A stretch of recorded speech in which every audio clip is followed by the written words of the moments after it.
2013 সালের 6 মার্চ নগরীর শায়েস্তা খান রোডের বাসা থেকে বেরিয়ে নিখোঁজ হয় মেধাবী ছাত্র তানভীর মোহাম্মদ ত্বকি। 2 দিন পর 8 মার্চ শীতলক্ষ্যা নদীর কুমুদিনী শাখার খাল থেকে ত্বকির লাশ উদ্ধার করে পুলিশ। এ ঘটনায় নিহত ত্বকির পিতা রফিউর রাব্বি নারায়ণগঞ্জ সদর মডেল থানায় হত্যা মামলা দায়ের করেন। হত্যাকাণ্ডের 12 বছর অভিযোগপত্র দাখিলের 81টি তারিখ নির্ধারিত হলেও এখনও দাখিল হয়নি।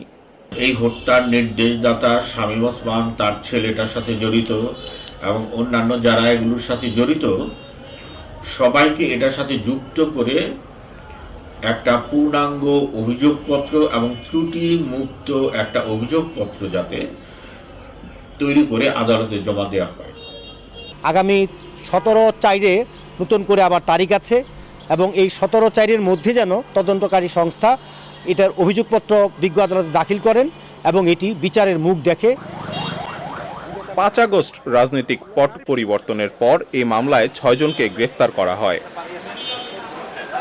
এই মামলাটা তদন্ত আমরা অত্যন্ত গুরুত্ব সহকারে দেখছি এবং তদন্ত কার্যক্রম চলমান রয়েছে। তদন্ত কার্যক্রম শেষ হলেই যখন আমরা এটা চার্জশিট, আমাদের যে প্রচেষ্টা থাকবে অতি সত্বর এবং সেই প্রচেষ্টাটা আছে আমরা গুরুত্ব সহকারে দেখছি। আমি অলরেডি আপনাদেরকে বলেছি যে এই যে এখানে যে বাদী আছেন তার সাথে আমাদের সার্বক্ষণিক তিনি